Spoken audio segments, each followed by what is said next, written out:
Les visites d'organismes servent à encourager les participants à découvrir les ressources dans leur communauté. Dans l'ordre du programme, les visites viennent après l'entretien individuel, mais sont réalisées en parallèle aux ateliers et aux capsules médiatiques.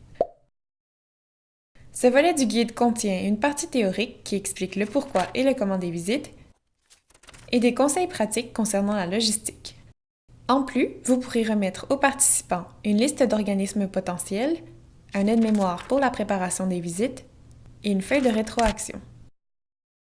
Pour de la documentation supplémentaire, l'atelier 3 du volet 2 porte plus précisément sur l'organisation en groupe des visites. N'hésitez pas à vous référer au guide d'animation en tout temps pour plus de détails. Les visites dans les organismes sont basées sur les forces des participants et facilitent l'atteinte de plusieurs objectifs. Grâce à elles, les participants peuvent connaître de nouvelles ressources, vivre des situations concrètes pour renforcer leurs habiletés sociales et se familiariser avec les lieux physiques des organismes dans leur communauté.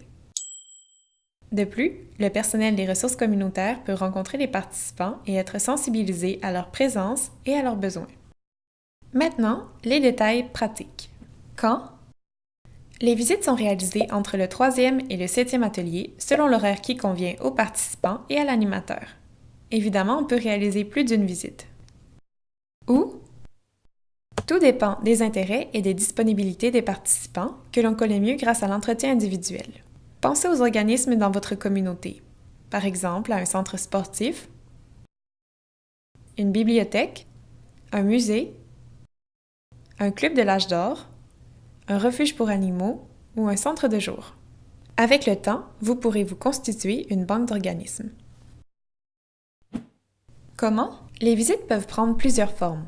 Selon les organismes, les participants pourraient faire une visite guidée, être jumelés à un membre régulier, rencontrer une personne ressource, participer à une activité ponctuelle, ou encore avoir le statut d'un membre d'un jour ou d'une semaine. Il est toujours possible d'adapter les visites selon les caractéristiques des participants. Par exemple, une intervenante du projet pilote a choisi d'inviter le représentant d'un organisme à faire une présentation devant un groupe de participants à mobilité réduite au lieu de faire une visite.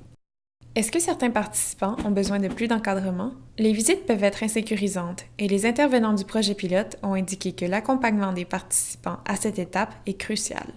Vous pouvez aider le participant à organiser sa visite ou encore vous ou un bénévole pouvez l'accompagner le jour même.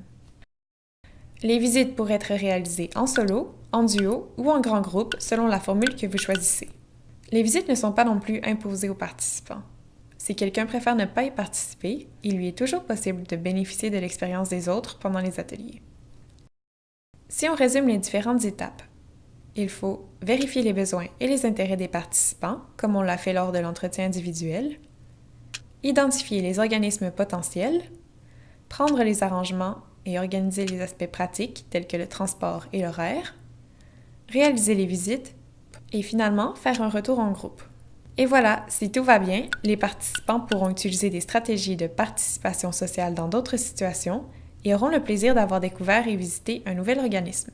Notre prochaine vidéo expliquera comment créer les capsules médiatiques, un autre volet qui favorise l'autonomisation des participants.